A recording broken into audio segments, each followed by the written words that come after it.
నమస్తే, this is Radhakrishna. Welcome to Vulcan news. ప్రస్తుతం AP రాజకీయాలు రణరంగాన్ని తలపిస్తున్నాయి. ఫలితాలు రాకముందే చాలా కొట్లాట్లు కూడా జరిగాయి చాలా చోట్ల. సో ఈ క్రమంలో వాట్ ఎవర్ ఎప్పుడు ఎలక్షన్ జరిగినా సరే ఒక ట్రాన్స్పరెన్సీ సర్వే అనేది మాత్రం చాలా ఇంపార్టెంట్. అటువంటి సంస్థలకే ప్రజలు కూడా చాలా ఓపిక్గా చూస్తుంటారు.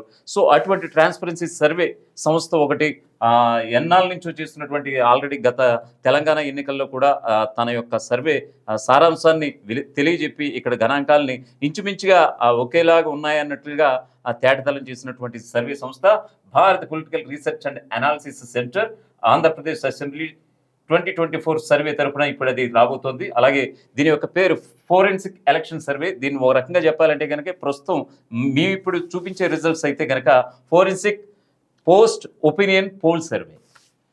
దీనికి సంబంధించి ఈ సంస్థకు సంబంధించి డాక్టర్ బాలా గారు మనకు అందుబాటులో ఉన్నారు. ఈయన సోషియో పొలిటికల్ ఇంజనీర్ అండ్ ప్రస్తుతం దీనికి సంబంధించి డాక్టర్ బాలా గారు మనకు అందుబాటులో ఉన్నారు. ఈయన socio political engineer and Lego political consultant. నమస్తే అండి బాలా గారు. యాక్చువల్గా మీరు ఇచ్చిన స్టాటిస్టిక్స్ ప్రకారం గతంలో తెలంగాణలో కూడా చూస్తాం ఇంచుమించుగా అదే తేటతలం అయిందని అంటే కనుక ఖచ్చితంగా ఉన్ననే సమాధానం వచ్చింది. సో మళ్ళీ ఇప్పుడు మీరు ఏపీ ఎలక్షన్స్ మీద ఫోకస్ చేయడం ఐ థింక్ ఇది ఫస్ట్ టైం అంటారా? నో, ఆంధ్రప్రదేశ్ లో ఇది సెకండ్ 2019 కూడా చేసాము. కాకపోతే 2019 we are not in front face, we are in back face. Okay. Now 2020 నుంచి ఇవి స్టార్టెడ్ ఫ్రంట్ ఫేస్. 20, 21, 22, 23, 24. ఇప్పుడు యాక్చువల్గా మీరు 13 ఉమ్మడి జిల్లాలను తీసుకున్నారు.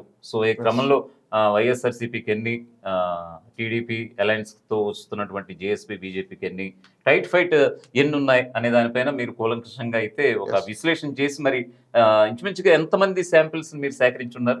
శాంపిల్స్ ఇక్కడ మీకు ప్రీ పోల్ కి పోస్ట్ పోల్ కి కొంచెం డిఫరెన్షియేషన్స్. ఓకే. ప్రీ పోల్ లో మీకు శాంపిల్స్ అనేది అక్యురేషన్ ఉంటుంది కంప్లీట్ గా, కానీ పోస్ట్ పోల్ అలా ఉండదు. వెళ్ళిపోయే వాళ్ళు వెళ్ళిపోతూ ఉంటారు, బూత్ దగ్గర నుంచి రూట్ లో ఉండరు, కొంతమంది వేరే ఏరియాస్ లో ఉంటారు, గ్రూపింగ్స్ ఉంటారు. చాలా టఫ్ టాస్క్. ప్రీ పోల్ చేయడం ఎంత ఈజీనో పోస్ట్ పోల్ చేయడం అంత టఫ్. క్వైట్ ఆపోజిట్ లో ఉంటుంది. ఎందుకంటే పరిగెత్తు ఉంటారు ఇంకా జనాలు, అసలు నిల్చుకొని చెప్పేంత ఓపిక ఎవరికి ఉండదు. ఆ ఓపిక దాంట్లో కూడా ఏంటి దేనికి వేసారు అనేది కూడా రివీల్ చేయరు. బేసిక్ ఏ విధంగా పోస్ట్ పోల్ చేస్తాము అంటే ఇప్పుడు పొలిటికల్ పార్టీస్లలో ప్రతి పొలిటికల్ పార్టీకి బూత్ లెవెల్ ఏజెంట్స్ ఉంటారు. ఓకే. ఏజెంట్స్ తో పాటు మీకు బయట 100 meters 200 meters back side tables వేసుకొని ఎవరన్నా వచ్చినప్పుడు మీ ఓటు ఇక్కడ ఉంది, మీ స్లిప్ నెంబర్ ఇంత అని చెప్పడానికి కొంతమంది ఉంటారు. అక్కడ మనకు సంబంధించిన టీం కూడా మనం ఎస్టాబ్లిష్ చేసినప్పుడు ఓటర్ ఎటు వస్తున్నాడు, ఎవరు తీసుకొస్తున్నారు, ఏం చేస్తున్నారు, ఎవరు ఎంగేజ్ చేస్తున్నారు ఓటర్ని, ఓటర్ నెంబర్ ని చూసి స్లిప్ నుంచి ఎవరు పంపిస్తున్నారు, ఇవన్నీ మీరు స్లీపర్ సెల్స్ లో ఉండి చేస్తుంటారు. దాన్ని బేస్ చేసుకొని అది కూటమి చేస్తుందా, లేకపోతే ప్రజెంట్ ఉన్న గవర్నమెంట్ చేస్తుందా, లేకపోతే ఇంకో కొత్త పార్టీ వాళ్ళు చేస్తున్నారా, లేకపోతే ఇండిపెండెంట్ క్యాండిడేట్ ఎవరు చేస్తున్నారు అనేది అబ్జర్వేషన్ లో మనకు ఒక అవగాహన వస్తుంది. నెంబర్ ఆఫ్ ఎగ్జాంపుల్ ఒక బూత్ లో మీకు 1500 నుంచి 2000 ఓట్ల మధ్యలో ఉంటాయి. అక్కడ మీకు ఎగ్జాంపుల్ ఒక 500-600 ఓట్లు వీళ్ళు మంచిగా పోలరైజ్ చేశారనుకోండి, దెన్ అప్పుడు ఓకే ఈ పార్టీ వాళ్ళకి ఎక్కువగా ఉంది. అట్లా బూత్స్ మీకు 150, 180, 200, 210 కూడా బూత్స్ ఉంటాయి. అన్ని బూతులలో కూడా ఈ పొలిటికల్ పార్టీతో పాటు మనకు సంబంధించిన వాళ్ళు కూడా ఇండిపెండెంట్ క్యాండిడేట్లకు సంబంధించిన వాళ్ళు ఉంటారు. కాబట్టి then we'll collect the data. So ఎలా ఉంది వాళ్ళు టిక్ పెట్టుకుంటారు, ఓకే ఎన్ని ఓట్స్ అయినా ఏంటి. పిఓ కూడా అంటే ప్రిసైడింగ్ ఆఫీసర్ కూడా ఎంతమంది ఓట్స్ వచ్చారంటే టిక్ పెట్టుకుంటారు. బేస్డ్ ఆన్ దట్ వీళ్ళు మళ్ళీ రిపోర్ట్ పంపిస్తారు చీఫ్ ఎలక్టరల్. అవన్నీ మనం కలెక్ట్ చేసుకున్న తర్వాత తర్వాత మనం కొన్ని ఒపీనియన్స్, పబ్లిక్ ఒపీనియన్స్ కూడా తీసుకున్న తర్వాత అప్పుడు ఆ బేస్డ్ ఆన్ డేటాను బేస్ చేసుకొని మనం ప్రిపరేషన్ చేయడం అనేది జరుగుతుంది.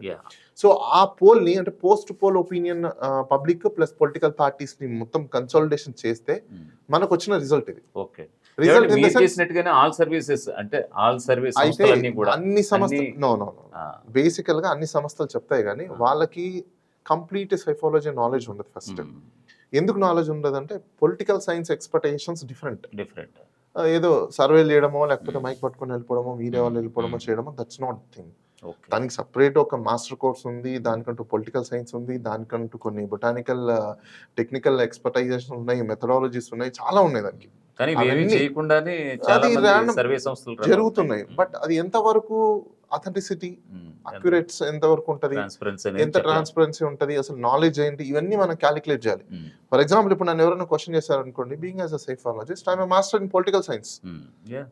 Master in Definitely. Political science కాబట్టి we have that kind of Hmm. Expertisations Hmm. Because we're in masters in that. Oh. So ఎలా చేయాలి ఏంటి, పొలిటికల్ సైన్స్ ఏంటి, పొలిటికల్ ఎకానమీ ఏంటి, Hmm. జనరల్ ఎకానమీ ఏంటి, Hmm. అండ్ పొలిటికల్ డెమోగ్రఫీ ఎలా ఉంటుంది, అసలు వాట్ ఈస్ పాలిటిక్స్, Hmm. అసలు సొసైటీ ఏంటి, గవర్నెన్స్ ఏంటి, Hmm. పొలిటికల్ సిస్టమ్ ఏంటి, బ్యూరోక్రసీ ఏంటి, ఇవన్నీ మాకు ఒక అవగాహన ఉంటుంది కాబట్టి Hmm. పబ్లిక్ ఏంటి, డెమోక్రసీ ఏంటి, Hmm.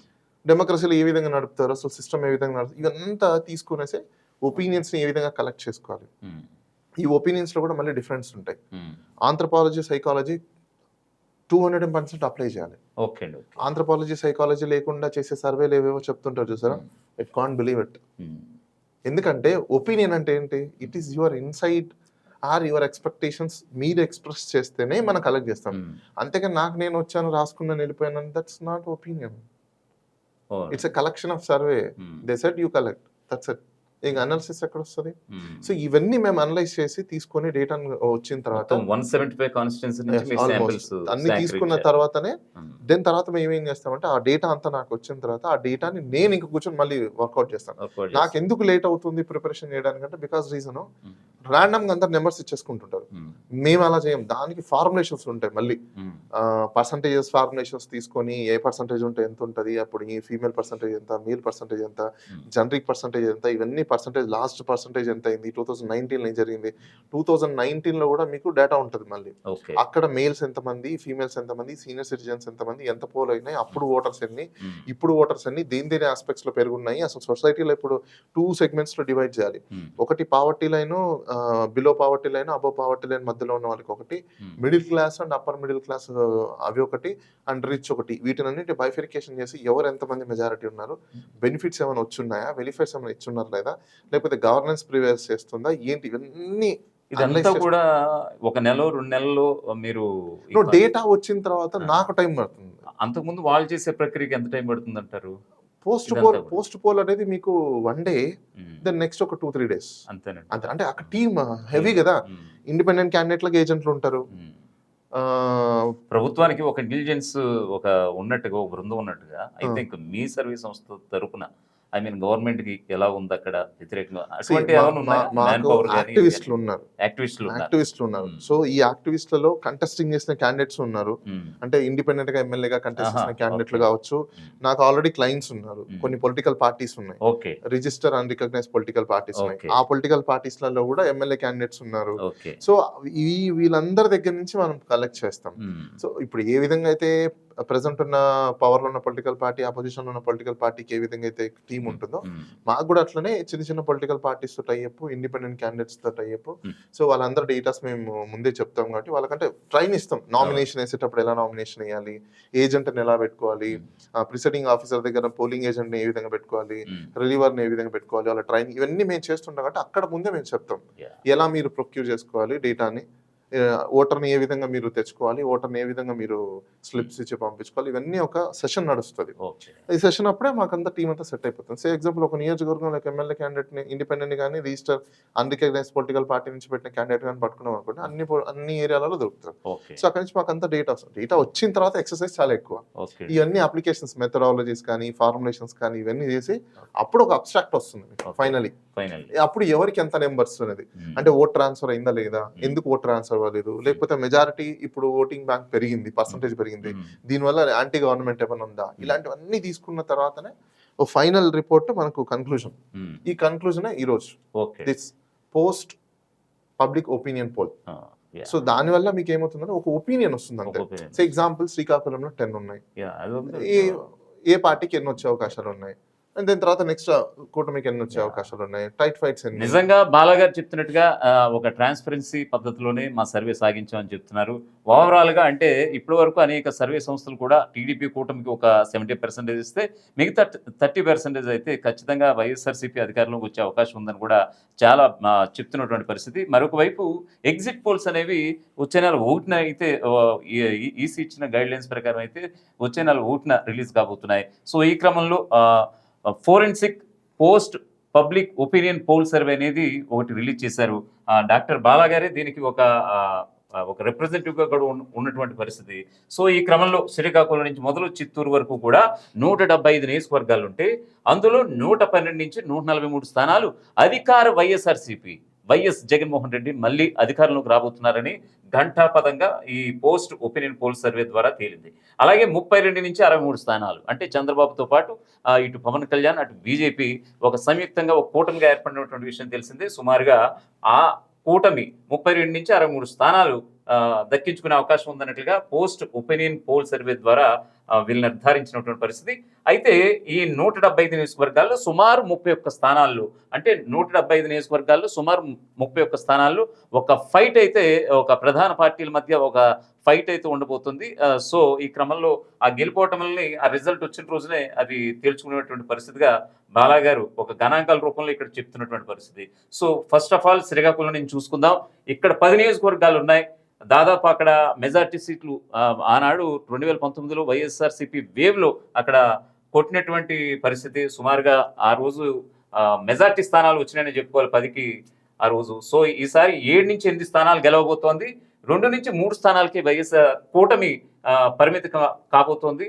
టోటల్ టైట్ ఫైట్ అయితే ఒక్క స్థానం మాత్రమే ఉంది. ఏంటి సార్ ఇది మీరు ఇప్పుడు ఇచ్చింది 7 నుంచి 8 స్థానాలు, ఎక్కడ టైట్ ఫైట్ ఉండబోతోంది, ఏమిటి? మీకు టైట్ ఫైట్ ఎక్కడ ఉందనే దానికి మనం మళ్ళీ డీటెయిలింగ్ వెళ్ళాల్సి ఉంటుంది. అప్పుడు టైట్ ఫైట్స్ లో మీరు ఒకసారి డీటెయిలింగ్ లోకి వెళ్తే ఒపీనియన్ పోల్స్ డీటెయిలింగ్ లో ప్రతి నియోజకవర్గం డిస్ట్రిక్ట్ వైజ్ కూడా ఇచ్చినాం, అంటే న్యూ డిస్ట్రిక్ట్స్ వైజ్. అండ్ ఇంకోటి ఎస్సీ ఎస్టీ నియోజకవర్గాలు ఏంటి, నాన్ ఎస్టీ ఎస్సీ నియోజకవర్గాలు ఏంటి, అవి కూడా మనం డీటెయిలింగ్ లో ఇచ్చినాం. సో ఎగ్జాంపుల్ ఇప్పుడు ఇచ్చాపురం ఉందనుకోండి, అక్కడ టీడీపీకి ఎక్కువ ఎడ్జెస్ ఉన్నాయి, సో గెలిచే అవకాశాలు. నెక్స్ట్ పలాస, వైఎస్ఆర్సీపీ, అంటే క్యాండిడేట్స్ నేమ్స్ కూడా మనం పెట్టాం బేసిక్ గా.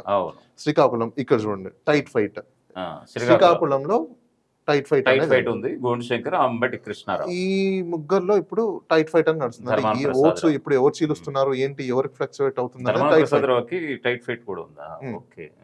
సో నెక్స్ట్ మీరు ఇలా ఒకసారి డీటెయిల్స్ లో చూసుకుంటే శ్రీకాకుళంలో అవును టైట్ ఫైట్ ఒకటి, దెన్ విజయనగరం, మళ్ళీ విజయనగరంలో టైట్ ఫైట్.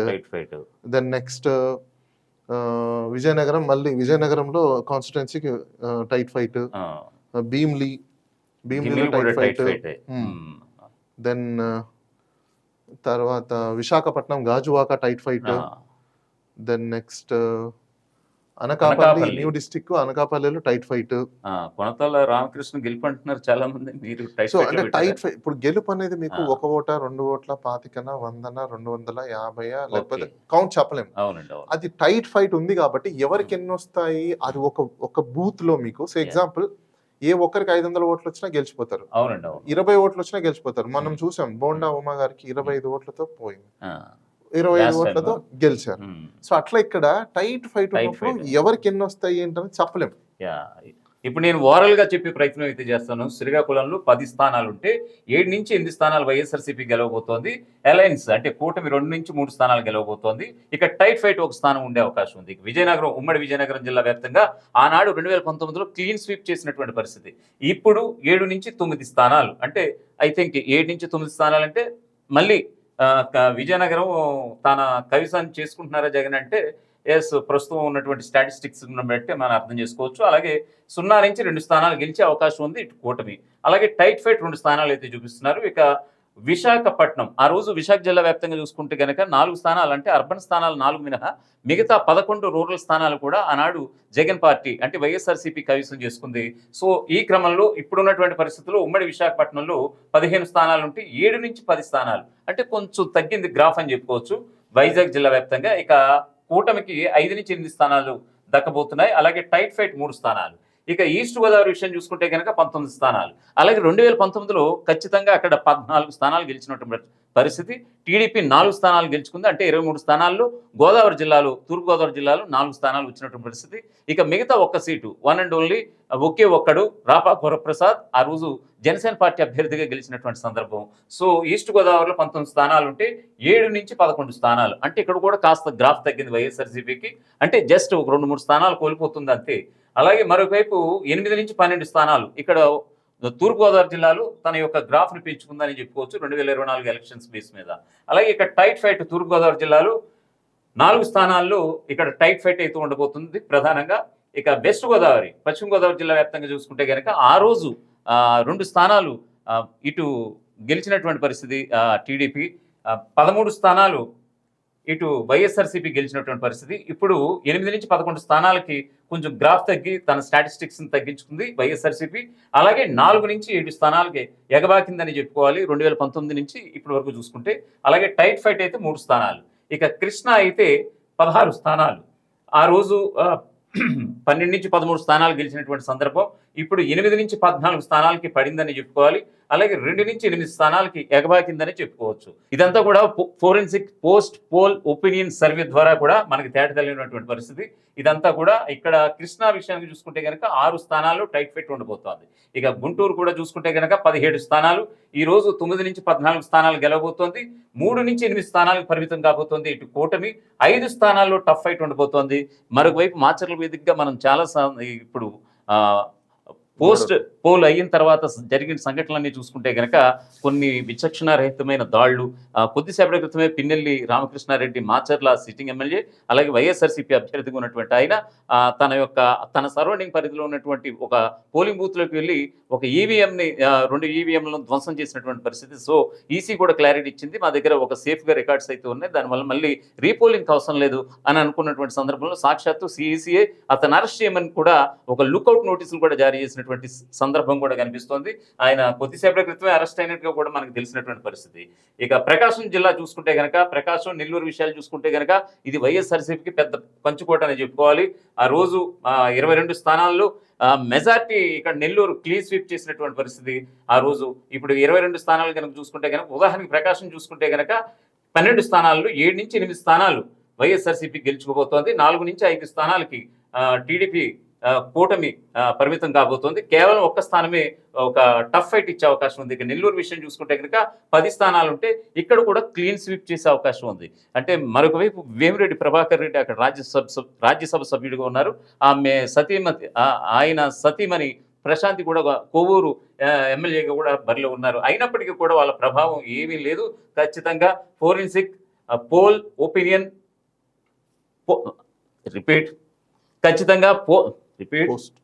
ఖచ్చితంగా forensic post opinion poll survey ద్వారా మనకు తేలినటువంటి అంశం ఏంటంటే, నెల్లూరు వేదికగా 9 నుంచి 10 స్థానాలు వైఎస్ జగన్కి ఎక్కడ కూడా డోకా లేదు.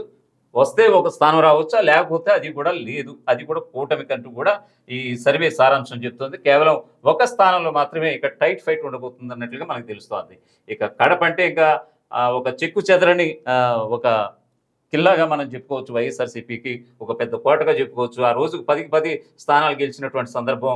ఇక్కడ డైరెక్ట్గా forensic post opinion poll survey ద్వారా మనకు తేలినటువంటి అంశం ఏంటంటే, కూటమికి 1 సీటు కూడా రాదంటూ కూడా ఇక్కడ తేల్చేశారు. సో టఫ్ ఫైట్ అంటూ ఎక్కడ కూడా లేదు. ఇక్కడ 1 మ్యాన్ షో నడుస్తోంది జగన్ అంటూ కూడా తెలిసినటువంటి సందర్భం అయితే ఇక్కడ కనిపిస్తోంది. కర్నూలు ఇక్కడ 14 స్థానాలు ఉంటే 12 నుంచి 14 స్థానాలు ఈసారి వైఎస్ఆర్సీపీ కైవసం చేసుకోబోతోంది. వస్తే రావచ్చు, లేకపోతే కనుక లేదు. వస్తే కనుక 2 సీట్లు రావచ్చు, లేకపోతే కూడా అది కూడా 0, వచ్చేది లేదు, శూన్యం. ఒకవేళ టఫ్ ఫైట్ ఉంటే కనుక 2 స్థానాల మీదే టఫ్ ఫైట్ ఉన్నట్టుగా చెప్తున్నారు. ఇక అనంతపురం జిల్లా విషయానికి చూసుకుంటే కనుక 14 స్థానాలు ఉన్నాయి. 11 నుంచి 12 స్థానాలు ఇక్కడ వైఎస్ఆర్సీపీ కేటాయించారు. అలాగే 2 నుంచి 3 స్థానాలు టీడీపీ కూటమికి వచ్చే అవకాశాలు ఉన్నట్లు కూడా తెలుస్తోంది. కేవలం ఒకే 1 స్థానంలో టఫ్ ఫైట్ ఉండబోతోంది. ఇక చిత్తూరు జిల్లా విషయం చూసుకుంటే కనుక ఇక్కడ కూడా 14 స్థానాలు ఉన్నాయి. 10 నుంచి 12 స్థానాలు వైఎస్ఆర్సీపీ కైవసం చేసుకోబోతోంది. కేవలం 2 నుంచి 4 స్థానాలు టీడీపీ కూటమి దక్కే అవకాశాలు ఉన్నాయి. కేవలం 2 స్థానాల్లోనే టఫ్ ఫైట్ ఉండబోతున్నట్లుగా తెలుస్తుంది. కేవలం ఇదంతా కూడా 175 సీట్స్లో వీళ్ళ యొక్క పోస్ట్ ఒపీనియన్ పోల్ సర్వే ద్వారా ఒక నిర్ధారణ అంశం. ఎప్పుడైతే ఆ రోజు పోలింగ్ జరిగిందో అక్కడ ఓటర్లు పోలింగ్ వేసే విధానం కావచ్చు, అక్కడ కొంతమంది జనాలను తీసుకువెళ్ళి ఓట్లు వేయించే పద్ధతి కావచ్చు, వివిధ వర్గాలు కావచ్చు, వివిధ పార్టీల వ్యక్తులు కావచ్చు, అక్కడ వాళ్ళ యొక్క స్మెల్ని బట్టి వాళ్ళు సేకరించినటువంటి శాంపిల్స్గా వీళ్ళు చెప్తున్నారు బాలాగారు. సో ఈ క్రమంలో 112 నుంచి 143 స్థానాలు అయితే ఖచ్చితంగా వైఎస్ఆర్సీపీ మళ్ళీ తిరిగి అధికారంలోకి రాబోతోంది. ఇందులో ఎలాంటి డౌట్ లేదు. కేవలం 32 నుంచి 63 స్థానాలు ఎంత పవన్ మాన్యం ఉన్నా కానీ, ఎంత చంద్రబాబు యొక్క సమర్థత ఉన్నా కానీ ఖచ్చితంగా ఈసారి కూటమికి ఎక్కడ వచ్చే అవకాశం లేదు. మళ్ళీ మరొకసారి 2014 ఎన్నికలు రిపీట్ అవుతాయనుకోవడం కూడా పొరపాటు అంటూ కూడా వీళ్ళు చెప్తున్నటువంటి పరిస్థితి. కేవలం 31 స్థానాల్లో టఫ్ ఫైట్ అయితే ఉండబోతుంది అన్నట్లు కూడా తేల్చేశారు. సో ఓవరాల్గా చెప్పాలంటే కనుక శ్రీకాకుళంలో 10 స్థానాలు ఉన్నాయి. వైఎస్ఆర్సీపీ ఖచ్చితంగా 7 స్థానాలు గెలవబోతోంది. టీడీపీ, జేఎస్పీ, బీజేపీ 2 స్థానాలు గెలవబోతోంది. టోటల్ ఫైట్ టైట్ ఫైట్ అయితే 1 స్థానంలో ఉండబోతోంది. సో ఈ క్రమంలో చూసుకుంటే కనుక ఇక టైట్ ఫైట్ వచ్చేసి శ్రీకాకుళం టౌన్. ఇక్కడ ధర్మాన ప్రసాదరావు, మంత్రి ధర్మాన ప్రసాదరావు ఉన్నారు. సో ఇప్పుడు అక్కడ వైఎస్ఆర్సీపీ గడ్డుకాలం అంటే కనుక ఖచ్చితంగా గడ్డుకాలమే. ఇక్కడ గోండు శంకర్, అంబటి కృష్ణారావు కూడా ఉన్నారు. సో ఓవరాల్గా చెప్పాలంటే కనుక ప్రధానంగా ఏ పార్టీల మధ్య టఫ్ ఫైట్ ఉండబోతుందండి? ఇదేమో కాంగ్రెస్, ఇదేమో కూటమి. కూటమి, ఇదేమో వైసీపీ. సో ఇక్కడ ఓన్లీ ప్రధానమైన పార్టీలు ఒకటికి వైసీపీ, ఒకటేమో కూటమి, ఒకటేమో కాంగ్రెస్. ఎందుకంటే కాంగ్రెస్ కూడా నేషనల్ పార్టీ కాబట్టి వాళ్ళు కూడా అంటే కొన్ని ఓట్స్ వస్తాయి. అంటే మిగతా పొలిటికల్ పార్టీస్ అన్నిటిని కూడా మనం ఫ్రేమ్ చేయలేము, ప్లస్ అదిగా స్పేస్ కూడా సరిపోదు కాబట్టి national political parties and recognize political parties మధ్యలోనే ఎక్కువ శాతం నడుస్తుంది కాబట్టి ఎలాగో ఇప్పుడు షర్మిల గారు కూడా ఎంటర్ అయ్యి కాంగ్రెస్ ని ముందు తీసుకెళ్లాలని చెప్పేసి అని అన్న మీద యుద్ధం ప్రకటించడం ఇలాంటివన్నీ జరిగాయి కాబట్టి ఓకే ఆవిడ యొక్క గ్రాఫ్ ని కూడా వేస్తే పబ్లిక్ కి కూడా తెలుస్తుంది కదా అనే ఒక సెగ్మెంట్ తో మేము కాంగ్రెస్ ని కూడా ఇంక్లూడ్ చేసి వాళ్ళ పేర్లను కూడా వేస్తున్నాం కాంగ్రెస్. ఓకే, సో ఇప్పుడు మనం forensic post opinion poll survey ద్వారా మనకి శ్రీకాకుళం నియోజకవర్గ వ్యాప్తంగా, శ్రీకాకుళం ఉమ్మడి జిల్లా వ్యాప్తంగా ఒకే ఒక్క స్థానం, అది కూడా శ్రీకాకుళం టౌన్ విషయంలో అయితే వైఎస్ఆర్సీపీ ఎమ్మెల్యే అభ్యర్థిగా ఉన్నటువంటి మంత్రి ధర్మాన ప్రసాదరావుకి కొంచెం గడ్డుకాల పరిస్థితులు ఎదుర్కొన్నాయంటే కనుక వీళ్ళ సర్వేలో మనకు తెలియనటువంటి అంశం. ఖచ్చితంగా ఇది ఒక టైట్ ఫైట్గా మనకు చెప్పబోతున్నారు. ఇక నెక్స్ట్ విజయనగరం విషయానికి చూసుకుంటే కనుక 9 స్థానాలు ఉన్నాయి. ఇక్కడ ఖచ్చితంగా వైఎస్ఆర్సీపీ 7 గెలుస్తోంది. టైట్ ఫైట్ 2 స్థానాలు ఉండబోతుంది అన్నట్లుగా చెబుతున్నారు. ఇక విజయనగరం విషయానికి వెళ్దాం.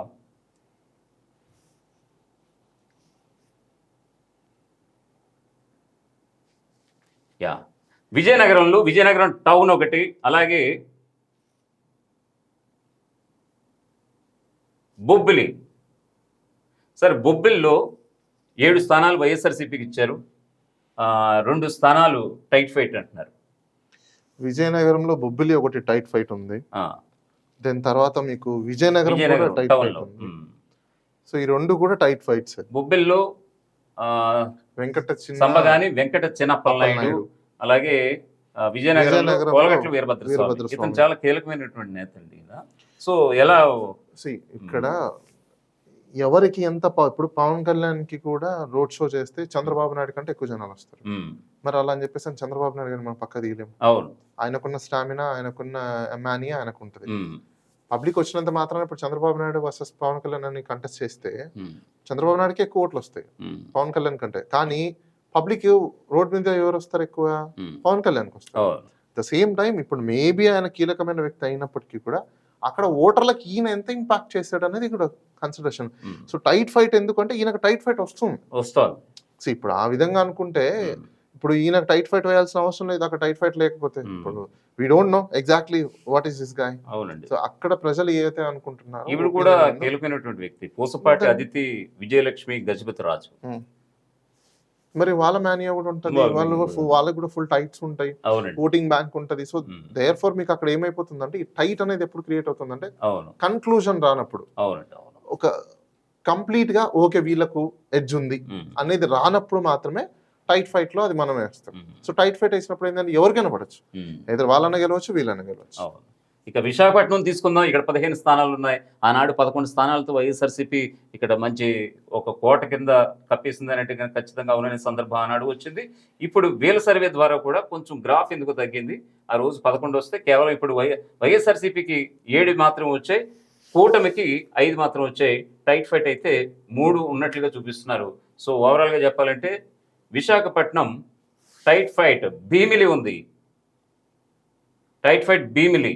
అలాగే గాజువాక ఉంది, గుడివాడ అమర్నాథ్, గాజువాక వైఎస్ఆర్సీపీ అభ్యర్థి. నెక్స్ట్ ఇంకొక టైట్ ఫైట్ అనకాపల్లి. ఇది వరకు ఉమ్మడి విశాఖ జిల్లాయే కదా, దాని ప్రకారం చూసుకుంటే కనుక టైట్ ఫైట్ ఇటు అనకాపల్లిలో కావచ్చు, ఇటు గాజువాకలో కావచ్చు, ఇటు భీమిల్లో కావచ్చు. ఉమ్మడి జిల్లా వ్యాప్తంగా ఆ రోజు 2019లో జరిగినటువంటి ఎన్నికలు ఉమ్మడి జిల్లాల వ్యాప్తంగా జరిగాయి కాబట్టి వీళ్ళ సర్వే కూడా ఉమ్మడి జిల్లాల వ్యాప్తంగానే జరిగింది. ఫోరెన్సిక్ ఈ పోస్ట్ ఒపీనియన్ పోల్ సర్వే కూడా దాని ప్రకారంగానే చేశారు. సో ఈ క్రమంలో ఉమ్మడి విశాఖ జిల్లా వ్యాప్తంగా చూసుకుంటే కనుక ఆ రోజు 11 స్థానాలు గెలిచాయి. ఈ రోజు 7 స్థానాలకే పరిమితం కాబోతుందని వీళ్ళ సర్వే ద్వారా తెలిసింది. మరొక వైపు 3 స్థానాలు అంటే భీమిలి, గాజువాక, అనకాపల్లి ఈ 3 స్థానాల్లో కూడా టైట్ ఫైట్ అయితే ఉండబోతోంది. సో ఇది చూడాలి మరి. Anakapalli tight fight. నెక్స్ట్ ఇక ఈస్ట్ గోదావరి విషయానికి వెళ్దాం. 19 స్థానాలు ఉన్నాయి ఇక్కడ. ఆనాడు 14 స్థానాలతో అధికారి వైఎస్ఆర్సీపీ కైవసం చేసుకుంది 14 స్థానాలను. మరోవైపు 4 స్థానాలకి కూటమి ఢీలా పడిపోయింది. కేవలం ఒకే ఒక స్థానం ఆ రోజు జనసేన దక్కించుకున్నటువంటి పరిస్థితి. రాపాక వరప్రసాద్ రాజోలు వేదికగా ఇప్పుడు ఆయన కూడా ఇప్పుడు రాపాక వరప్రసాద్ అని ఆయన రాజోలు నుంచి జనసేన నుంచి రాజోలు ఎమ్మెల్యేగా గెలిచినటువంటి ఆయన కొన్ని వారాలకి ఆయన మళ్ళీ వైఎస్ఆర్సీపీలో ఉండటం జరిగింది. సో ఈ క్రమంలో ఇప్పుడు ఎలక్షన్స్లో ఆయన ఎంపీగా అమలాపురం ఎంపీగా బరిలో దిగారు. సో ఓవరాల్గా అక్కడ పరిస్థితి ఎలా ఉందో చూద్దాం. ఈస్ట్ గోదావరిలో 19 స్థానాలు ఉంటే ఇక్కడ కూడా గ్రాఫ్ తగ్గింది. వైఎస్ఆర్సీపీ 7 స్థానాలు, కూటమికి 8 స్థానాలు, టఫ్ ఫైట్ 4 స్థానాలు. ఆ 4 స్థానాలు టఫ్ ఫైట్ అనేది ఒకసారి చూద్దాం. ఇక్కడ అది ఉమ్మడి తూర్పుగోదావరి జిల్లా విషయం మాత్రమే చూసుకుందాం. కాకినాడలో Pithapuram, 1 minute, Prathipadu tight fight, అలాగే పిఠాపురం టైట్ ఫైట్ అండి. ఇక్కడ పవన్ కళ్యాణ్ కి tight fight. Pawan Kalyan contest చేస్తున్నారు. పవన్ కళ్యాణ్, వంగా గీత. పిఠాపురంలో వరుపుల సుబ్బారావు వర్సెస్ వరుపుల సత్యప్రభ, అలాగే ఎన్వివి సత్యనారాయణ ఉన్నారు. ప్రతిపాడులో ముగ్గురి మధ్య టైట్ ఫైట్ అయితే ఉండబోతోంది. ఇక పిఠాపురంలో వంగా గీత వర్సెస్ పవన్ కళ్యాణ్ వర్సెస్ మాడేపల్లి సత్యానందరావు, వీళ్ళ ముగ్గురి మధ్య కూడా ఒక టైట్ ఫైట్ అయితే ఉండబోతోంది. ఇక కాకినాడ సిటీ కూడా ఈ ద్వారంపూడి చంద్రశేఖర్ రెడ్డి వైఎస్ఆర్సీపీ అభ్యర్థి, వనమాడి వెంకటేశ్వరరావు అలియాస్ కొండబాబు, అలాగే చెక్క నూకరాజు, వీళ్ళ ముగ్గురి మధ్య కూడా కాకినాడ సిటీ మధ్య టఫ్ ఫైట్ ఉండబోతోంది. ఇక రామచంద్రాపురం కూడా పిల్లి సూర్యప్రకాష్, ఈయన ఎవరో కాదు, మాజీ మంత్రి అలాగే రాజ్యసభ సభ్యులుగా ఉన్నటువంటి పిల్లి సుభాష్ చంద్రబోస్ తనయుడే పిల్లి సూర్యప్రకాష్. ఆయన తనయుడే పిల్లి సూర్యప్రకాష్. ఇప్పుడు ఈయన తొలిసారి ప్రత్యక్ష రాజకీయాల్లోకి వచ్చి పోటీ చేస్తున్నటువంటి పరిస్థితి. అలాగే వాసంశెట్టి సుభాష్, ఈయన ఒక బీసీకి సంబంధించిన ఒక మంచి నాయకుడిగా, మంచి పేరున్నటువంటి కోనసీమలో ఒక మంచి పేరున్నటువంటి నాయకుడైన. సో ఈ క్రమంలో కూటమి సభ్యుడిగా వాసంశెట్టి సుభాష్ని ఇక్కడ బరిలోకి దించారు. మరోవైపు కోట శ్రీనివాసరావు, ఈ ముగ్గురు మధ్య కూడా రామచంద్రాపురంలో ఒక టైట్ ఫైట్ అయితే ఉంది. సో మరొక టైట్ ఫైట్ 3 అయిపోయాయి. ఇంకా ఆ ప్రకారంగా చూసుకుంటే వెస్ట్ గోదావరి, ఇక ఈస్ట్ గోదావరి అయిపోయింది. వెస్ట్ గోదావరిలో ఆ రోజు 13 స్థానాలతో వైఎస్ఆర్సీపీ గెలుచుకుంటే ఈ రోజు 8 స్థానాలకు పరిమితం కాబోతోంది. కేవలం 4 స్థానాలకి టీడీపీ దక్కించుకోబోతోంది. 3 స్థానాల్లో వైసీపీ 8, టీడీపీ 4, కూటమి 4 టఫ్ ఫైట్.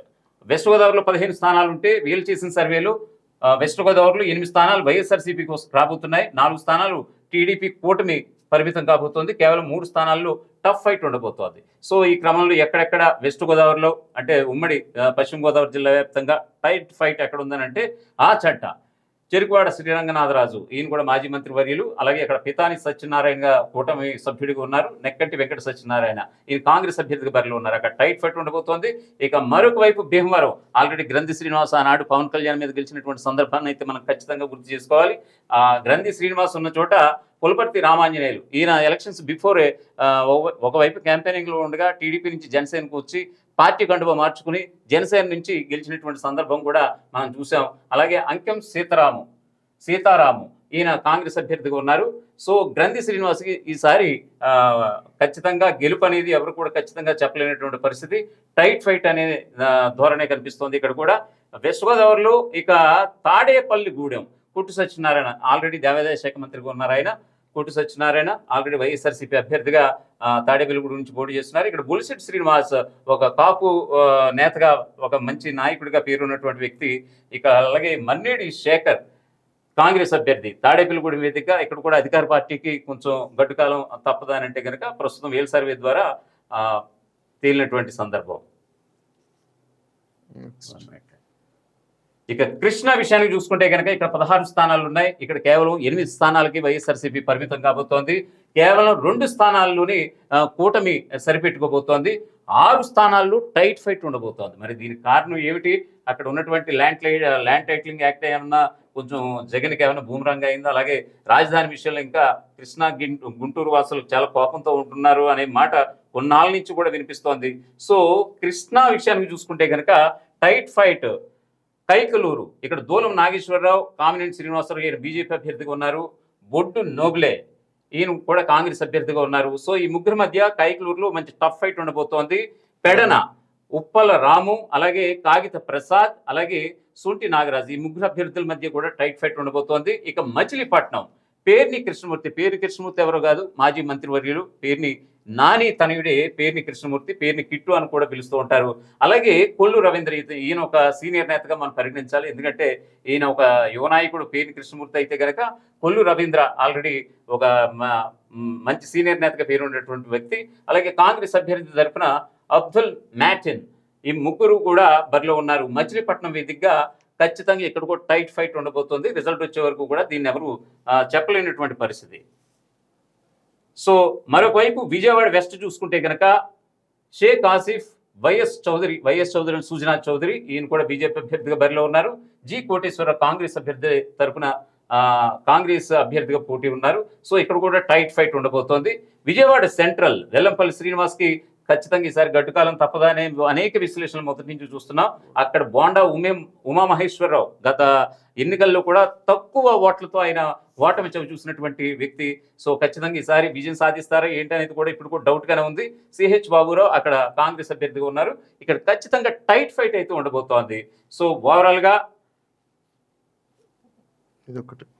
ఇక కృష్ణా జిల్లాలో జగ్గయ్యపేట, ఇది ఒక 6 నియోజకవర్గాల్లో టైట్ ఫైట్ అని చెప్పుకున్నాం కదా. 6 నియోజకవర్గం జగ్గయ్యపేట. ఇక్కడ Samineni Udayabhanu already sitting MLA YSRCP అభ్యర్థిగా మరోసారి బరిలో దిగారు. ఇక్కడ కూటమి అభ్యర్థిగా శ్రీరామ్ రాజగోపాల్ తాతయ్య ఆల్రెడీ కూటమి అభ్యర్థిగా ఉన్నారు.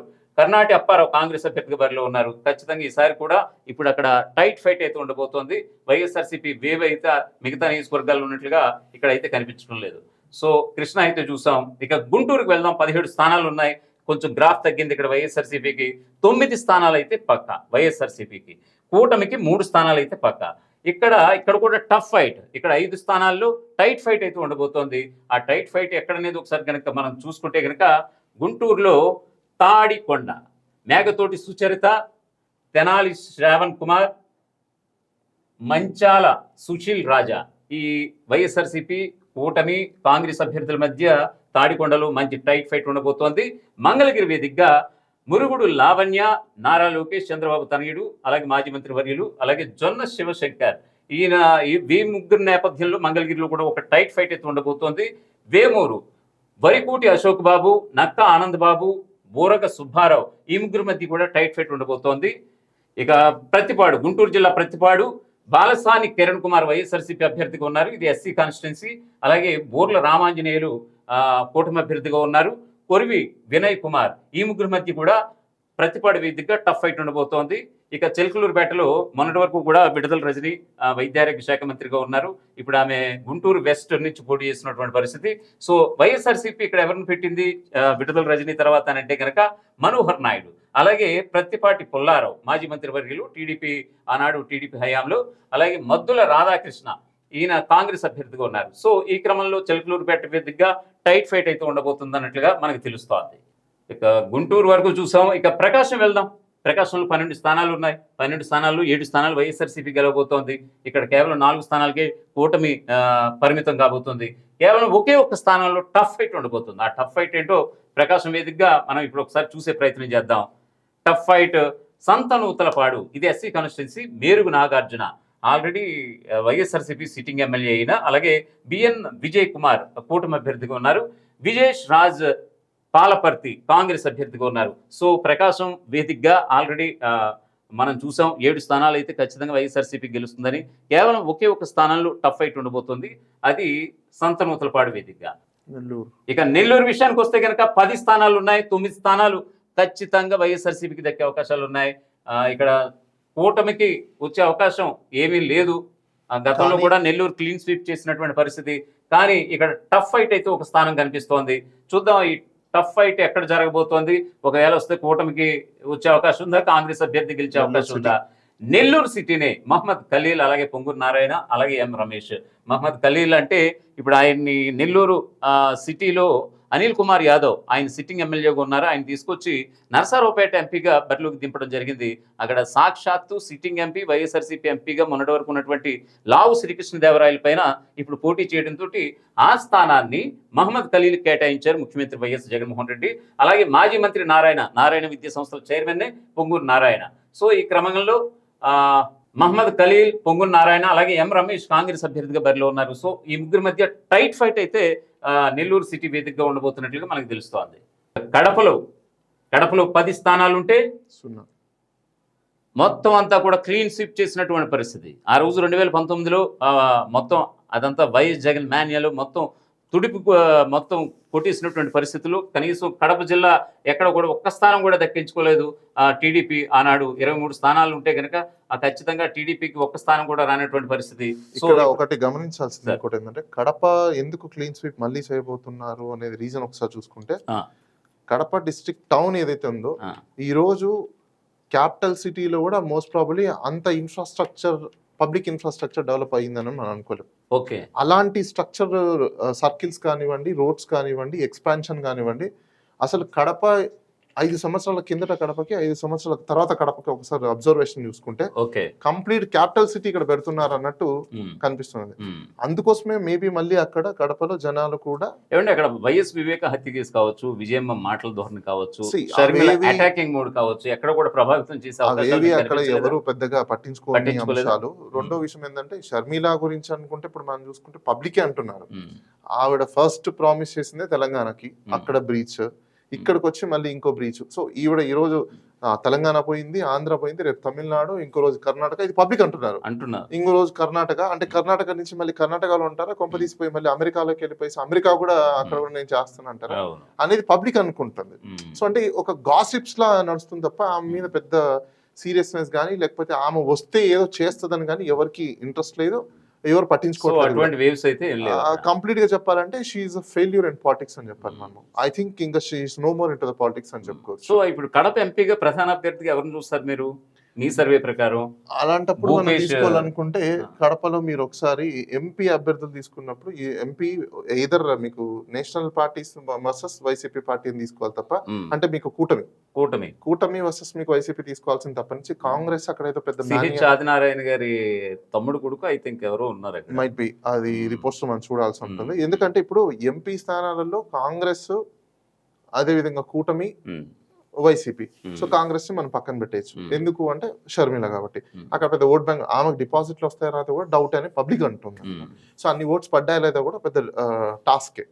ఎందుకు అంటే అక్కడ కూటమి అభ్యర్థి వర్సెస్ అవినాష్ రెడ్డి అనేది మాత్రం మనం చూసుకోవాల్సి ఉంటుంది. అంటే ఇక్కడ ఏమైపోయింది అంటే, ఆ నియోజకవర్గంలో వెళ్ళి ప్రచారం చేయడం, నేనేం చేస్తాను, ప్రజలకు ఏం చేయగలుగుతామని చెప్పుకోవడం పక్కన పెట్టేసి, మాకేదో నష్టం జరిగింది, మీరు మమ్మల్ని ఆశీర్వదించి పార్లమెంట్ కి పంపించండి, పార్లమెంట్ కి పంపిస్తే ప్రజలకు ఏం చేస్తారు అనేది అక్కడ ఒక శూన్యం, అంటే ఒక క్వశ్చన్ మార్క్.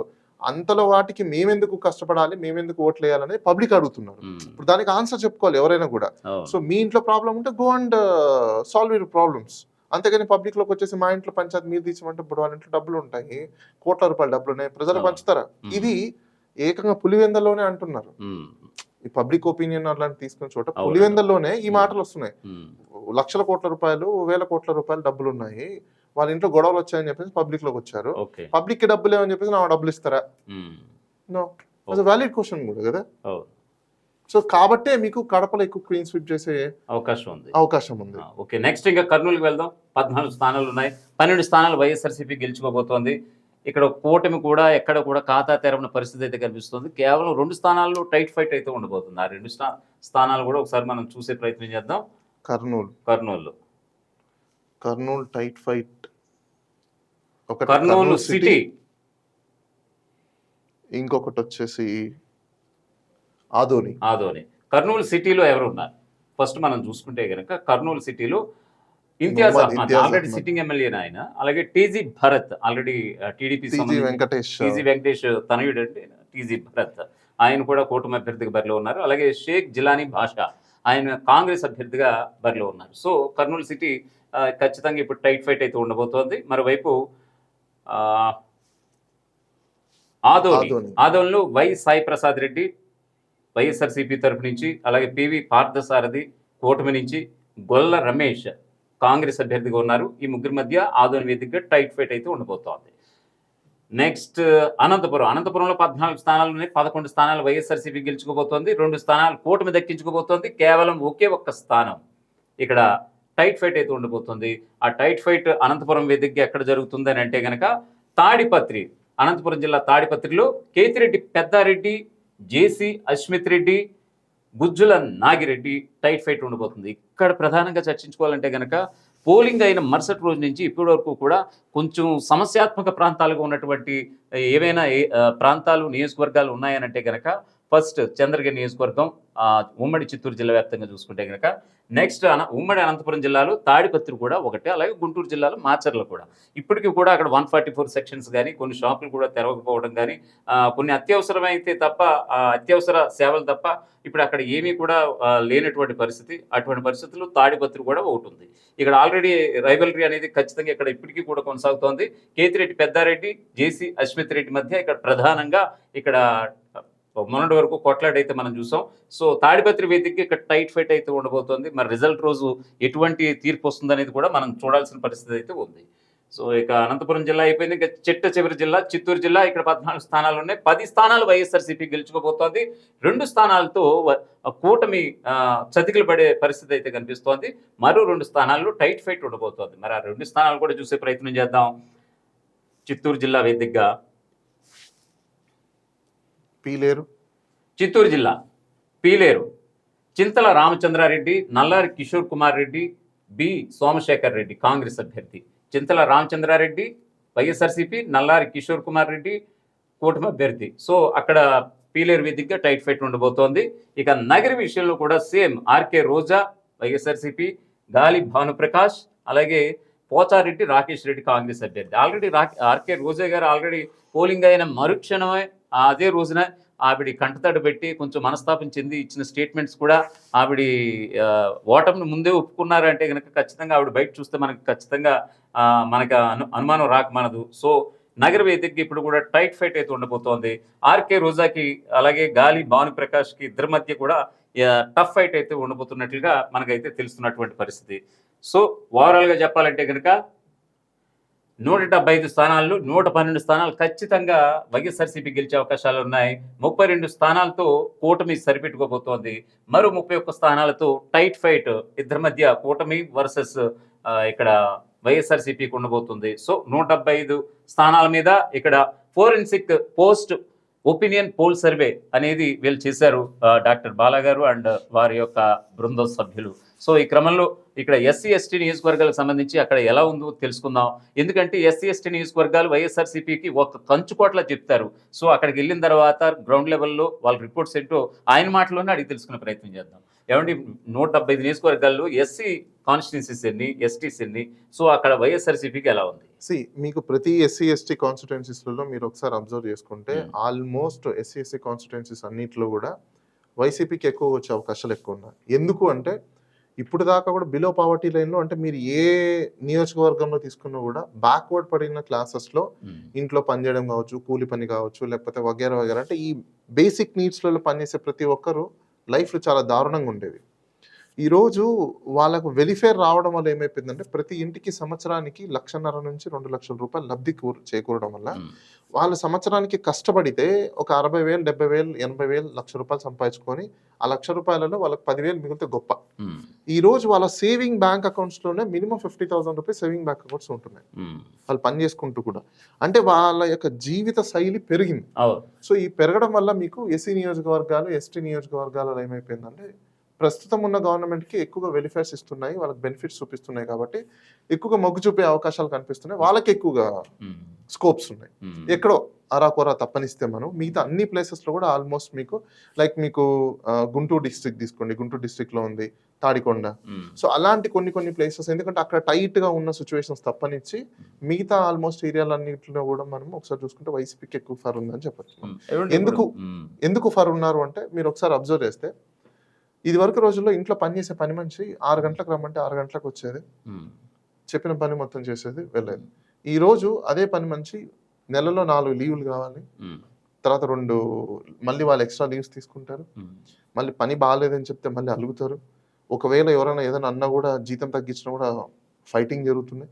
సో ఇవంతా ఏంటంటే వాళ్ళకి లైఫ్ సస్టైనబిలిటీ అనేది వచ్చింది. ఓకే. ఒక గ్యారంటీ ఆఫ్ లైఫ్ మనకు స్టేట్ గవర్నమెంట్ చూసుకుంటది, అది రాజ్యాంగం మనకు కల్పించిన హక్కు అనే అవేర్నెస్ వాళ్ళలో వచ్చేసింది. ఎప్పుడైతే మీకు రైట్స్ అనేది తెలుస్తుందో, అవేర్నెస్ పెరుగుతుందో, ఎడ్యుకేట్ ఎప్పుడు అయిపోతారో అప్పుడు మీకు ఆటోమేటిక్గా రివోల్టేషన్ అనేది స్టార్ట్ అవుతుంది.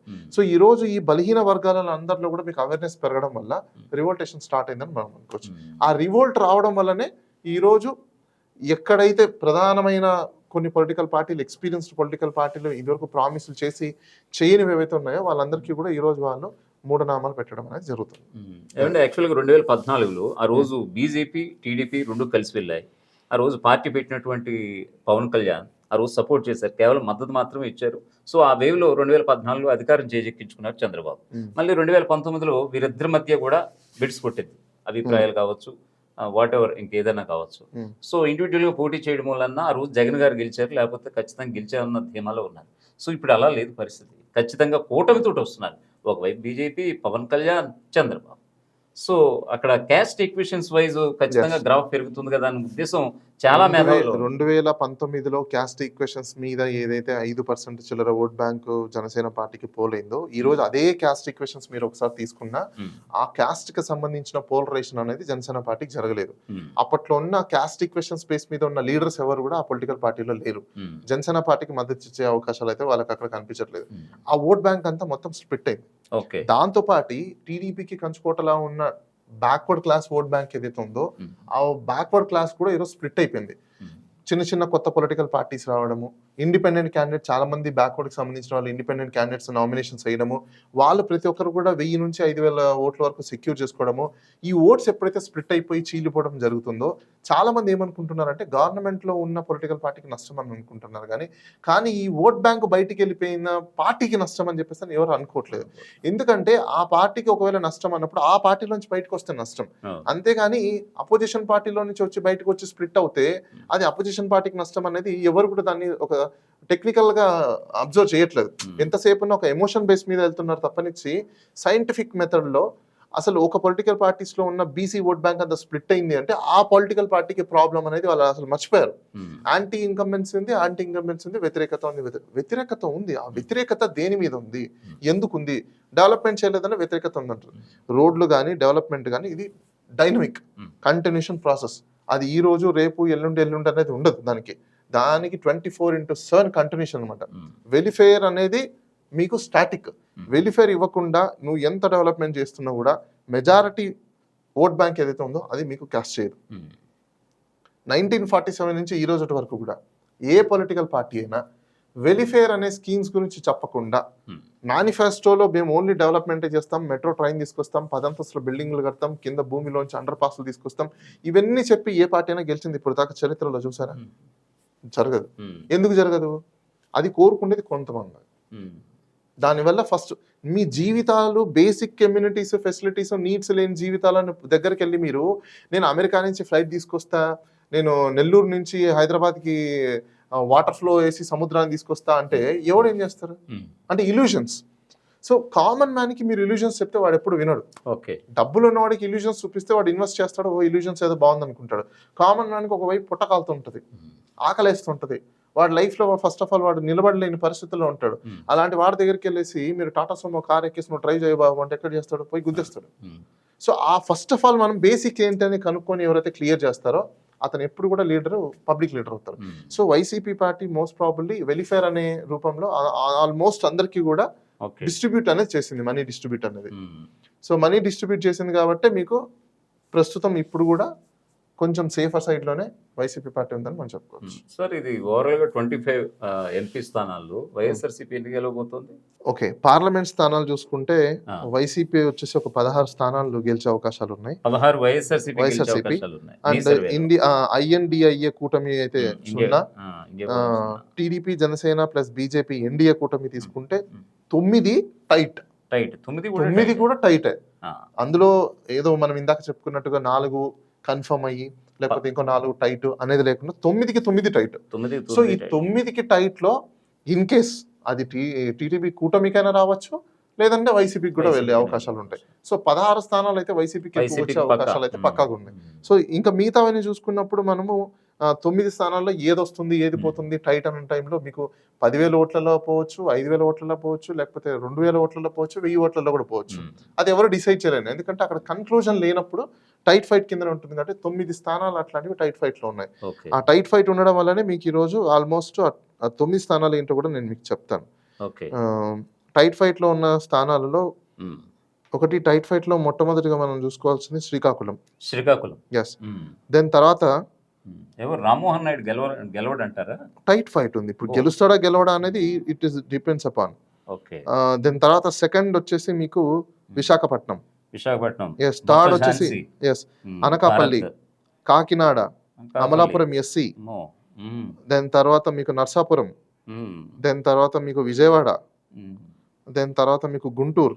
విజయవాడ నాని వర్సెస్ అక్కడికే వస్తున్నాను, గుంటూరు. Then Bapatla SC.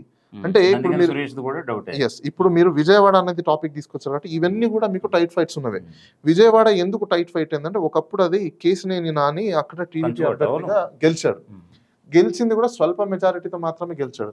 ఇప్పుడు ఆ కేశినేని నానికి సంబంధించిన ఓట్ బ్యాంకు ప్లస్ వైసీపీకి సంబంధించిన ఓట్ బ్యాంక్ ఇప్పుడు స్ప్లిట్ అయినప్పుడు ఆయన ఓట్ బ్యాంక్ ఏదో ఒక 10% 20% ఇటు తీసుకున్నప్పుడు ఇప్పుడు ఆయనకు మెజారిటీ వచ్చే అవకాశాలు కూడా ఉన్నాయి. ఎందుకంటే ఇప్పుడు వాళ్ళ with in the family fight నడుస్తుంది కాబట్టి, టీడీపీ వర్సెస్ వైసీపీ అనేది నడుస్తుంది కాబట్టి ఈ క్రమంలో స్వల్ప మెజారిటీతో గెలవచ్చు, ఓడచ్చు. అది ఎవరికైనా ఉంది. ఎందుకంటే టీడీపీ ఓట్ బ్యాంక్ ఈయన ఉన్నాడు కాబట్టి టీడీపీ ఓట్ బ్యాంక్ అంత ఉండింది. ఇప్పుడు ఈయన వచ్చేసిన తర్వాత ఈయన పర్సనల్ ఓట్ బ్యాంకు, పర్సనల్ క్యాటర్ ఇవన్నీ కూడా ఉంటాయి కదా, అవన్నీ మైనస్ అవుతాయి కదా. అప్పుడే చాలా తక్కువ ఓట్ బ్యాంక్ గెలిచిన కేశినేని నాని గారు ఇప్పుడు ఆల్మోస్ట్ మీకు అవన్నీ ఇటు షిఫ్ట్ అయినప్పుడు వైసీపీకి ఎక్కువ అవకాశాలు ఉంటాయి. కానీ అయినప్పటికీ కూడా టైట్ ఫైట్ అక్కడ కన్క్లూజన్ లేదు కాబట్టి టైట్ ఫైట్ అని విజయవాడ కూడా పెట్టాల్సి వచ్చింది. ఓకే సార్, మీరు అంటే గ్రౌండ్ లెవెల్లో వాళ్ళ యొక్క పోలింగ్ సరళిని గుర్తించే సర్వే చేశానంటే అక్కడ ఉండేటువంటి సమస్యల మీద ఎక్కడైనా ఫోకస్ చేశారు? వ్యతిరేకత సిపిఎస్ అంటూ జిపిఎస్ తీసుకొచ్చారని ఇటు ఉద్యోగులు చాలా వ్యతిరేకం వ్యక్తం చేశారు. సో ఈ క్రమంలో పోస్ట్ బ్యాలెట్ కూడా మీకు అక్కడికే వస్తాను. ఉద్యోగాలకి పబ్లిక్ ఎప్పుడు పడదు. అసలు ఉద్యోగులు అనుకుంటే డిసైడింగ్ చేయగలుగుతాం మేము పాలిటిక్స్ అనుకోవడము నాకు తెలిసినంత వరకు అది బ్లైండ్ బిలీఫ్ సిస్టమ్ వాళ్ళది. అంటే బ్లైండ్ గా వెళ్ళి ఒక వెళ్ళో దూకేయడమే. అసలు గవర్నమెంట్ ఎంప్లాయీస్ వల్ల నిజంగా ప్రభుత్వాలు మారిపోతాయని అనుకుంటే గవర్నమెంట్ వ్యవస్థలో ఉన్న పనిచేసే ఎంప్లాయీస్ వల్ల దేశం కూడా మారుండాలి. ఎందుకంటే ఇన్ని రోజులు చట్టాలు చేసిన తర్వాత చట్టాలు అమలు చేయాల్సిన ఇదే ఎంప్లాయీస్ అమలు చేయకుండా 75 సంవత్సరాలు అయిపోయినా కూడా మన దేశ భవిష్యత్తుని కాలు రాస్తున్నది వీళ్ళే. ఇది పబ్లిక్ లో ఆల్రెడీ యాంటీ ఉంది. సో వాళ్ళ దాని గురించి పాలిటిక్స్ లో పెడితే గెలుస్తారని అనుకోవడం మాత్రం, ఎంప్లాయీస్ కి సంబంధించిన ఏ ప్రొపగండాస్ మీరు పబ్లిక్ లోకి తీసుకెళ్లినా ఆ పార్టీ గెలవదు. ఎందుకంటే పబ్లిక్ కి ఎప్పుడు ఎంప్లాయీస్ అనేది నచ్చరు. మీరు వాళ్ళ ట్యాక్స్ కడుతున్నది వాళ్ళకి బెనిఫిట్ చూపించడానికి చెప్పాలి కానీ వాళ్ళ ట్యాక్స్ డబ్బులు తీసుకొనేసి నేను ఎవరికో బెనిఫిట్ చూపిస్తానంటే ఎవరైనా ఒప్పుకుంటారా? అది కామన్ సైకలాజికల్ లాజిక్. అది దాన్ని మర్చిపోయి చాలా మంది ఏమంటారు సిపిఎస్ వల్ల, అసలు సిపిఎస్ లేకపోతే ఉద్యోగుల వ్యతిరేకత ఉన్నప్పటికీ కూడా అది పొలిటికల్ పార్టీలో ఎలక్షన్స్ అప్పుడు విన్నింగ్ కి మాత్రం ఎఫెక్ట్ అవ్వదు. సెకండ్ మరొకటి అండి, దశలవారీ మద్యపాన నిషేధం అంటూ ఇప్పుడు అమలు చేయలేదు గవర్నమెంట్. మరోవైపు సొంత డిస్టిలరీస్ అంటూ తమ ఓన్ ప్రోడక్ట్స్ రూపాయికి 10 రూపాయలు వసూలు చేస్తూ జేబులు ఖాళీ చేస్తున్నారంటూ కూడా ప్రభుత్వం మీద ప్రధానంగా అభియోగం ఉంది. సో మద్యం ప్రియులు కాస్త వ్యతిరేకత ఉందనేది కూడా గ్రౌండ్ లెవెల్లో ఉన్నటువంటి. ఇప్పుడు కూటమి నేను చాలా తక్కువ ధరకే ఇస్తాను మద్యం, అవును, నాణ్యమైన మద్యం తక్కువ ధరకే ఇస్తాను అంటాను. అదేం ప్రొపగండా బేసికల్ గా? అంటే ప్రస్తుతం ఉన్న పొలిటికల్ పార్టీ కంప్లీట్ మద్యాన్ని తీసేస్తా అని చెప్పినప్పుడు మేము తీసేస్తామని చెప్తే ఎస్ డెఫినెట్ గా వాళ్ళు గెలిచే అవకాశాలు ఉన్నాయని మనం అనుకోవచ్చు. వాళ్ళు తీసేస్తాం అనట్లేదు కదా, అక్కడ ఉంచుతాము కాకపోతే ధరలు తగ్గిస్తామని అంటున్నారు. అంటే దాని మీనింగ్ ఏంటి? సో అప్పుడు వాళ్ళకి గెలవట్లేదు, గెలిచే అవకాశాలు లేవు అని వాళ్ళకి వాళ్ళు ఒప్పేసుకోవడం. అక్కడ ఇప్పుడు మద్యం తీసేస్తామని చెప్తే గెలుస్తారు కదా. పబ్లిక్ కి నిజంగా అది అవసరం ఉంటే, పబ్లిక్ అది అవసరం లేదు. ఎందుకు అవసరం లేదనేది మీకు కొన్ని రీజనింగ్స్ చెప్తాను. ఈ రోజున మీరు ఏ కమ్యూనిటీలోకి వెళ్ళినా పెళ్లి అంటే ఫస్ట్ ఆఫ్ ఆల్ ఎవరైనా అడిగేది కామన్ సెన్స్. ఇది నో అని చెప్పడానికి ఎవరికి లేదు. కామన్ సెన్స్ ఏంటంటే మందు పార్టీ ఉందా లేదా, ఉంటే చెప్పు బస్ ఎక్కి వస్తా, లేకపోతే నీ ఇన్విటేషన్ కూడా నాకు అవసరం లేదు అంటున్నారు. సో అలాంటప్పుడు కామన్ మ్యాన్ లైఫ్ లో మందు అనేది ఒక కామన్ థింగ్ అయిపోయినప్పుడు ఇంకా అలాంటి మందు తీయడానికి కుదురుతుందా? సో దానివల్ల ప్రొపగండా అవుతుందా? Is there possibility? నో. మరి ఇప్పుడు జగన్ గారు ఏం చేస్తానంటున్నారు? ఆయన కంటిన్యూ చేస్తానంటున్నారు. అది ఇప్పుడు నెక్స్ట్ గవర్నమెంట్ వచ్చిన తర్వాత దాన్ని మరి ఏం చేస్తారు? ఇంకా ధరలు మన మహేష్ బాబు సినిమా లాగా ఇంకా కరెంటు దిగని తెచ్చుకుంటే షాక్ కొట్టే విధంగా ధరలు పెంచుతారా లేకపోతే ఏంటనేది మనం చెప్పలేం. So okay. బేసికల్గా ఏంటంటే తాగే వాళ్ళు ఎప్పుడు తాగుతూనే ఉంటారు, తాగని వాళ్ళు ఎప్పుడు తాగుతూనే ఉంటారు. అంతేగానివ్వండి ఇప్పుడు దీంట్లో ప్రిస్క్రిప్షన్ డాక్టర్ ఇచ్చాడని చెప్పేసి అని దాని లిమిటేషన్స్ తీసుకోవడం అది వేరు. ఓకే. ఇప్పుడు మద్యం బాబులు వచ్చేసి గవర్నమెంట్ దగ్గరకో లేకపోతే ఇంకో దగ్గరికి వెళ్ళదు, బాబు నాకు తాగడానికి డబ్బులు సరిపోవట్లేదు, నాకు మీరు గవర్నమెంట్ వద్దు వేరే గవర్నమెంట్ తీసుకురామని చెప్తారు. ఈసారి ఆడవాళ్ళు చాలా మంది ఓట్లు ఎక్కువ వేశారు. దాంట్లో సీనియర్ ఓటర్స్ ఎక్కువ ఓట్లు వేశారు, మార్నింగ్ సెషన్స్ ఎక్కువ వేశారు. ఎప్పుడైతే సీనియర్ ఓట్లు వేస్తున్నారు అనేది మనం ఒకసారి అబ్జర్వ్ చేసుకుంటే అది ఫర్ గవర్నమెంట్. రీజన్ చెప్తాను, వీళ్ళందరూ వెలిఫేర్స్ పొందేవాళ్ళు. వెల్ఫేర్ పొందే వాళ్ళు ఎవరు కూడా డబ్బులు వాళ్ళకి మనవాళ్ళు డబ్బులు ఇవ్వరు, కొడుకులు డబ్బులు ఇవ్వరు, కూతుళ్ళు డబ్బులు ఇవ్వరు, అల్లుళ్ళు డబ్బులు ఇవ్వరు. కానీ ఈరోజు వాళ్ళకి భరోసా కింద డబ్బులు వస్తున్నాయి. సో అలాంటప్పుడు వాళ్ళు ఏం చేస్తారు, హైదరాబాద్ నుంచి కూడా వెళ్ళి చాలా మంది ఓట్లు వేసిన వాళ్ళు ఉన్నారు, అక్కడ స్కీమ్ తెచ్చుకున్న వాళ్ళు ఉన్నారు. సో ఇంకా అలాంటప్పుడు వృద్ధులే హైదరాబాద్ నుంచి వెళ్ళిన ఓటింగ్ అంతా కూడా ఎవరైతే ఓటర్లు అంతా కూడా గవర్నమెంట్ కి పాజిటివ్ అని చెప్తున్నారు మీరు. దాంట్లో సీనియర్ ఓట్స్ అందరూ కూడా పాజిటివ్. సీనియర్ ఓట్స్ అంతా యూత్ వీళ్ళంతా యూత్ ఎక్కడ వెళ్ళారు, వెళ్ళారండి, చాలా మంది వెళ్ళండి. సుమారు 40 లక్షలు పైబడి ఇక్కడ నుంచి వెళ్ళడం జరిగింది. 40 lakhs మీకు ట్రాన్స్మిట్ జరగాలి అంటే ట్రాన్స్పోర్టేషన్ సరిపోదు. ఇంచుమించు 3-4 రోజుల నుంచి ట్రాన్స్పోర్ట్ 3-4 రోజుల నుంచి తీసుకున్నా కూడా 40 లక్షల మంది మీరు చెప్పే ట్రాన్స్పోర్టేషన్ అనేది హైలీ ఇంపాసిబుల్. ఎక్కడెక్కడ టోల్ గేట్స్ ఇవన్నీ ఈవెన్ టోల్ గేట్స్ వేసుకున్నా కూడా మీరు 10 లక్షలు వేసుకోండి, 10 లక్షలు వేసుకోండి. హైదరాబాద్ మొత్తం ఖాళీ అయింది. ఇక్కడ తెలంగాణలో అదే రోజు ఓట్ బ్యాంక్ కూడా కొన్ని చోట్ల 500-1000 లోపు కూడా. అంటే అప్పుడు డబల్ ఓట్స్ ఉన్నాయా, ఉండొచ్చు, వాటి మీద దృష్టి పెట్టాలని. ఇక్కడ ఏంటంటే బేసిక్ గా ఈవెన్ అట్లా మనం అనుకున్నప్పటికీ కూడా ఇక్కడ ఉన్న ఓట్ బ్యాంక్ అంతా అక్కడికి వెళ్ళింది అంటే దాంట్లో మీకు 50-50 రేషియోస్ తీసుకోవడానికి అవకాశం ఉంది. ఇప్పుడు అపోజిషన్ గవర్నమెంట్ పార్టీ ఏదైతే పిల్లంపించుకుంటుందో అదే విధంగా పొజిషన్ లో ఉన్న వాళ్ళు కూడా పిల్లంపించుకునే అవకాశాలు ఉంటాయి. ఓటర్ని తీసుకొచ్చి ఇక్కడ ఎంగేజ్ చేసి ఓట్ వేయించుకునే అవకాశాలు అయితే ఉంటాయి. దాన్ని మనము కంప్లీట్ గా ఒకరికే పడుతుందని చెప్పడానికి అయితే లేదు, రెండు పార్టీలకు పడే అవకాశాలు ఉంటాయి. ఇక మరొక విషయం అండి, నిరుద్యోగుల అంశం. జాబ్ క్యాలెండర్ అంటూ ఎవ్రీ ఇయర్ జాబ్ క్యాలెండర్ అని హామీ ఇచ్చినటువంటి జగన్కి ఈసారి నిరుద్యోగుల నుంచి వ్యతిరేకత వచ్చిందనేది మరి ఒక ప్రధాన అభియోగం ఆయన పైన. సో మీరు చేసినటువంటి సర్వేలో ఎలాగా? సరే, నిరుద్యోగుల అనాలిసిస్ అనే టాపిక్ తీసుకొచ్చినప్పుడు ఆల్మోస్ట్ అక్కడ నిరుద్యోగుల టాపిక్ అయితే పబ్లిక్ లో పెద్దగా లేదు. ఎందుకు అంటే వీళ్ళ మేనిఫెస్టోలోనేమో మెగా డిఎస్సి పైన తొలి సంతకం. డిఎస్సిలో ఒకవేళ మెగా డిఎస్సి తీసుకొచ్చినప్పటికీ కూడా డిఎస్సి ఎన్ని ఉద్యోగాలు వస్తాయి, డిఎస్సిలో ఎన్ని ఉద్యోగాలు వస్తాయి, 1000 ఉద్యోగాలు. అక్కడ ఆల్రెడీ లక్షల ఉద్యోగాలు క్రియేట్ చేశారు, ఆల్టర్నేట్ ఉద్యోగాలు క్రియేట్ చేస్తున్నారు. ఇక్కడ ఓన్లీ వాళ్ళు మాట్లాడేది ఏంటంటే గ్రూప్ 1, గ్రూప్ 2. గ్రూప్ 1, గ్రూప్ 2 అనే పోస్టులు ఏంటంటే ఇట్స్ లిమిటెడ్ పోస్ట్. అవును, ఈ లిమిటెడ్ పోస్ట్ ని చాలా మంది తెలియక బ్యాడ్ ప్రొపగండా చేసుకొని పొలిటికల్ బెనిఫిట్ గురించి దాన్ని వాడుకుంటున్నాయి తప్ప మీ ద్వారా అంతా తెలుసుకోవాల్సింది ఏంటంటే గ్రూప్ 1, గ్రూప్ 2, గ్రూప్ 3, గ్రూప్ 4 ఈ పోస్టులు అన్ని కూడా డైరెక్ట్ రిక్రూట్మెంట్ వేకెంట్ ఉంటే తప్ప నార్మల్గా వేయడానికి ఉండదు. అది వెయ్యాలి అంటే మళ్ళీ శాంక్షన్ చేసుకోవాల్సి ఉంటుంది. అంటే పొజిషన్స్ ఏవైతే ఉంటాయో దాన్ని శాంక్షన్ చేసి మినిస్ట్రీ ఒప్పుకొని అప్పుడు కొత్త పోస్టులు క్రియేట్ అయితే వేకెన్సీ వస్తుంది తప్ప వేకెన్సీస్ క్రియేట్ చేయడం కోసమే పొలిటికల్ పార్టీస్ వాడుకుంటున్న ఈ ప్రొపగండాని ఇప్పుడైనా జనాలు అందరూ మేల్కోవాలి, యూత్ కూడా మేల్కోవాల్సిన అవసరం ఉంది. ఎందుకంటే ఈ పొలిటికల్ మాన్యాలో పడి మీ కెరియర్ని మీ టైంని వేస్ట్ చేసుకొని 30 years 35 years మీరు దాని గురించే వెయిట్ చేసి లైఫ్ని స్పాయిల్ చేసుకుంటున్నారు. అలా చేయకండి ఎవరు కూడా. ఇది తెలియక చాలా మంది ఏంటంటే ఈ పొలిటికల్ పార్టీ వస్తే మాకు జాబ్ వస్తుంది, ఆ పొలిటికల్ పార్టీ వస్తే నోటిఫికేషన్, నో, అలా ఎప్పుడు రాదు. It's a government process. దానికంటే ఒక సపరేట్ ప్రొసీజరల్ లా ఉంది, దానికి అంటే ఒక యాక్ట్ ఉంది. దాని ప్రకారంగానే వేకెన్సీ అయితే వేకెన్సీస్ ఇస్తారు తప్ప పొలిటికల్ పార్టీ వస్తే వేకెన్సీ ఇవ్వడం అనేది హైలీ ఇంపాసిబుల్. ఇది అందరు తెలుసుకోవాలి ఫస్ట్. మరొక విషయం, ల్యాండ్ టైటిలింగ్ యాక్ట్ అనేది చివరి వారంలో వైఎస్ జగన్ బూమరాంగ్ అయిపోయింది అనేది కూడా ప్రధానంగా వినిపిస్తున్నటువంటి మాట. ఆయన ఓటమికి అది ఒక ప్రధాన కారణం కావచ్చు అని అంటున్నారు. ల్యాండ్ టైటిలింగ్ యాక్ట్ ప్రాక్టికల్ గా అక్కడ చూసుకుంటే ఎవ్రీడే రిజిస్ట్రేషన్స్ జరుగుతున్నాయి. ఎవరి ఒరిజినల్ డాక్యుమెంట్స్ వాళ్ళు తీసుకొని పోతూనే ఉన్నారు, ఇంట్లో సేఫర్ లాకర్ లో పెట్టుకుంటూనే ఉన్నారు. వీళ్ళు బ్యాడ్ ప్రొపగండా చేసిన రిజిస్ట్రేషన్ చేసుకున్న బై చేసిన వాళ్ళ మౌత్ పబ్లిసిటీ అయితే ఆల్రెడీ గ్రౌండ్ లెవెల్లో ఉంది. సో ఆ గ్రౌండ్ లెవెల్ వెళ్ళినప్పుడు మా డాక్యుమెంట్స్ మా దగ్గర ఉన్నాయి కదా అని చెప్పేసి చాలా మంది జనాలు చూపిస్తున్నారు. జనాలే చూపించినప్పుడు మరి మీడియా వాటిని క్యాప్చర్ చేయట్లా. చాలా మీడియా వాళ్ళు దాన్ని రియాలిటీస్ తీసుకురానివ్వట్లేదు. ఎందుకు రానివ్వట్లేదు అంటే బికాస్ ఇది బ్యాడ్ ప్రొపగండా అనేది తెలిసిపోతుంది కాబట్టి. వాస్తవంగా ఇన్ని రోజులు జరిగిన రిజిస్ట్రేషన్స్ తిమ్మని చెప్పండి, ఈ నోటిఫికేషన్ వచ్చినప్పటి నుంచి అందరి ఒరిజినల్స్ వాళ్ళ దగ్గర ఉన్నాయి. ఒక ఆర్టీఏ పెట్టినా వస్తుంది మీకు. సో అది పెద్దగా ఇంపాక్ట్ అయితే లేదు పబ్లిక్ లో. ఓవరాల్ గా కేంద్రంలో ఏంటి పరిస్థితి మీ సర్వే ప్రకారం? కేంద్రంలో మళ్ళీ కొంచెం బీజేపీకి ఎక్కువ అవకాశాలు అయితే ఉన్నాయి.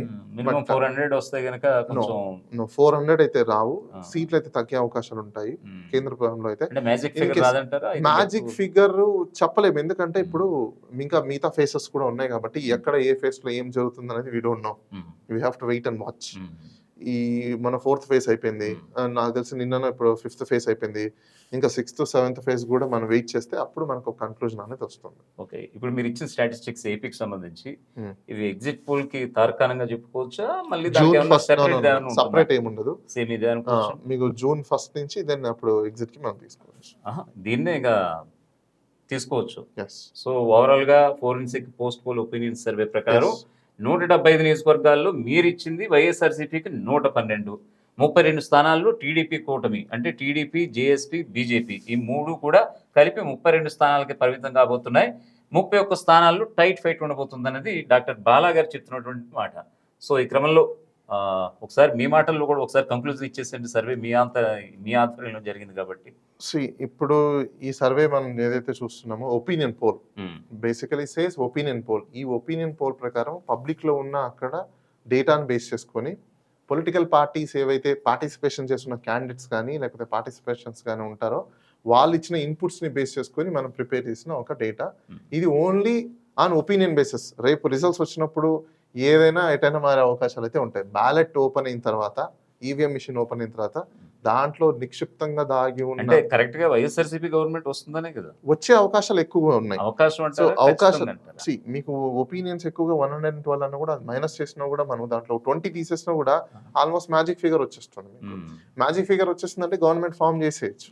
మీకు 88, 89, 90, 91 వచ్చేసాయి అనుకోండి, ఈజీగా మీరు గవర్నమెంట్ ఫామ్ చేసేసుకోవచ్చు. మెజారిటీ వాళ్ళకే ఉంది కాబట్టి వైసీపీ గవర్నమెంట్ ఒకవేళ వచ్చే అవకాశాలు ఎక్కువ శాతం కనిపిస్తున్నాయి కాబట్టి ఈ రోజు మీకు నెంబర్స్ కూడా వైసీపీలోనే మీకు ఎక్కువ కనిపిస్తున్నాయి. Anyway, thank you so much Bala గారు. Thank you. మీ విలువైన సమయాన్ని నాకు కేటాయించి మీరు చేసినటువంటి సర్వేని ఇక్కడ సాక్షాత్కరించడం అనేది మాకు కూడా కొంచెం ఆనందంగానే ఉంది. సో మీరు చేసినటువంటి transparency survey June 4th Yes. వెలువడాలని మేము కూడా కాంక్షిస్తున్నాం. Thank you so much. Thank you very much.